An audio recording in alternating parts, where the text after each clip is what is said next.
deputetes Belinda Balluku.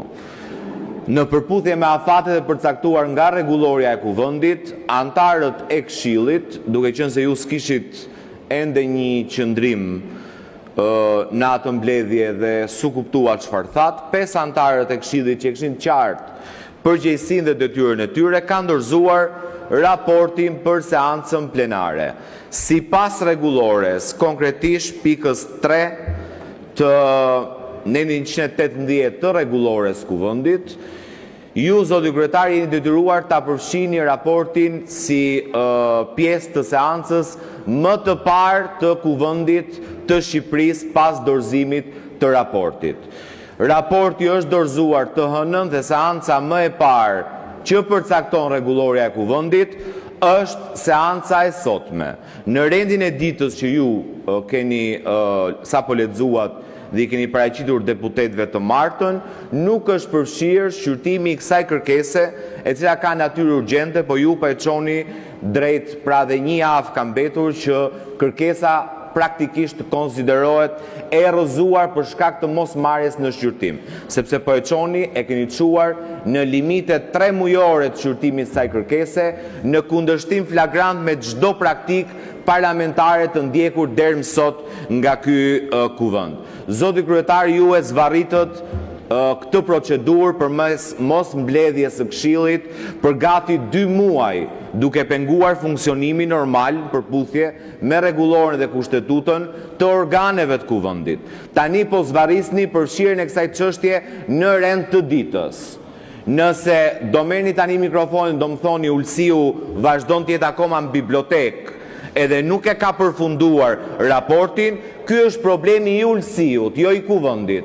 Ulsiu të dal nga biblioteka, të dorëzojë raportin, sepse çështja është shumë e thjeshtë, nuk ka nevojë për lexim të thelluar, si mbrohet Belinda Balluku, çështja është kushtetuese, është ligjore dhe ky kuvend ka detyrimin t'i kthejë përgjigje prokurorisë së posaçme.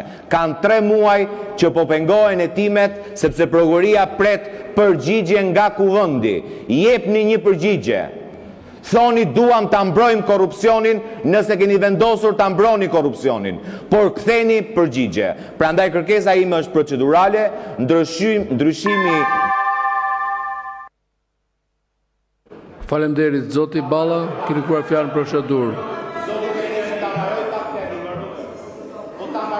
Duhet ta mbarosh brenda minutazhit. Zoti Balla. Faleminderit zoti kryetar. E dëgjova me vëmendje gënjeshtrën dhe të gënjesh edhe në muaj Ramazani është dy fish.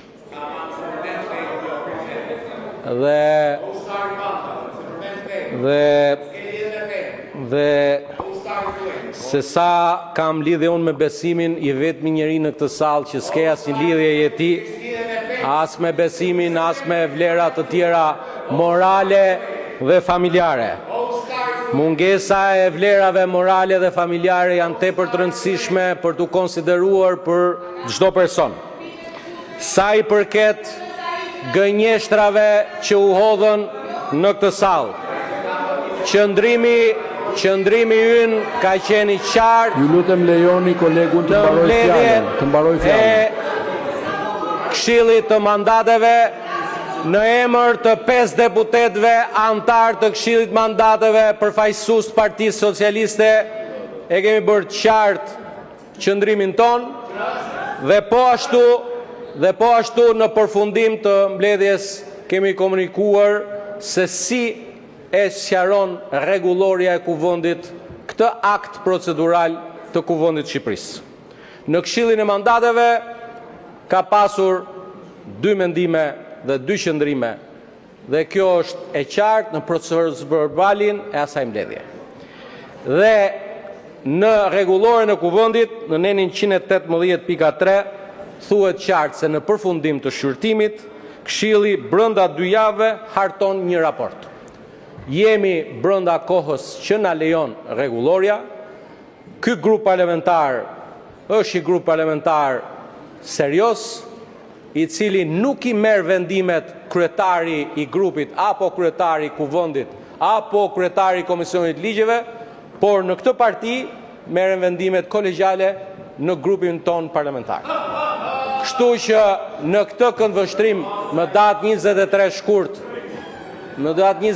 shkurt, kam komunikuar publikisht se sapo të depozitohet nga të 5 deputetët rekomandimi nga ana jon, do të respektohet afati 2 javor, bie poshtë pretendimi se po shkelet afati, sepse afati 2 javor është përpara datës së përfundimit të afatit të shqyrtimit që është data 17 mars, e përpasoj sqaroj publikun që sapo të jetë gati brenda këtij afati, në seancën më të parë, që natyrshëm është seanca e ditës së njëjtë 12 mars, natyrshëm do të jenë gati 2 raporte.